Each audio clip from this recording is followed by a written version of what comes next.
jaa ngeen def sama gars yi di leen nuyu di leen ziar di leen wax ni ngeen continuer di abonné sunu chaîne bi di Mously Immo Sénégal nekk fii ci chaîne YouTube di wax lépp loo xamante ni ci foncier rek la jëm. tey nag dafa am benn waaj ñu bëggoon waxal muy Barthélémy Dias. fan yële si ginnaaw daanaka xasoon na diaspora bi yëpp ne diaspora bi motuñu sax daanaka 4%. tey gis nañ ko mu dem si diaspora bi di uti ji wàllu te diaspora bi bokk nañ ci ñi nga xamante ni daanaka économie Sénégal liñ fiy dugal maanaam buñ teggi woon seen loxo économie bi yëg ko bu baax a baax. élection daanaka ku fi fal ak ku fi folleeku yëpp diaspora bi dina si jouer rôle bu am solo waaye nag moom Barthélémy Dias dafa am benn problème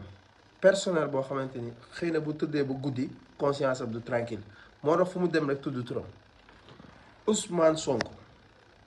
di nga dee. Barthélémy Dias yow workat nga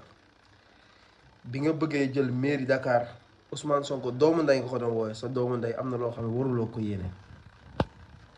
yow nag jàpp nga ni wala ngay dof-doflu que ni Ousmane Sonko waruloo ko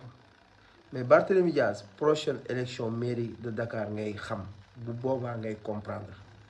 kan moo la jox mairie de Dakar gannaaw yàlla. lu ñu la wax nag nga indi Khalifa Sall ne li ñu def Sonko def nañ ko Khalifa Sall Ousmane Sonko Khalifa Sall bokkuñu te mosuñoo bokk. Khalifa Sall dafa am luñ fuñ ko mën a jaar même doon que ni bu ko politique lalee am na fu ñu ko mën a xoj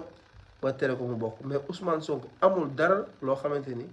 ñun sénégalais jàpp nañ ni war nañ ko mën a éliminer parce que lekkul dërëmu askan bi. ñu bare bari jàpp ni dañ koo ragal moo tax nanguwuñu ko bàyyi mais Jura Diaz xamal ni sénégalais mën a tooleen ndax gis nga réew mi ñun ñëpp a ko bokk waaye nag Ousmane Sonko xëy na moo baax ne daf lay jiital waaye de bu ma faloon wala mu fal yaawu sax day jël mairie de Dakar leneen nag dañ la ko xamal gis nga Sénégal ñun ñëpp a ko bokk te comprendre nañ la amoo métier politique nga yaakaar waaye li si kanam rawuli bët prochaine élection dina ñëw bu boobaa di nga xam kan moo la jox mairie Dakar. sama gars yi nag comme ni ma leen ko waxee bu leen fàtte abonné chaîne bi di Mously Immo Sénégal jaa ngeen jëf.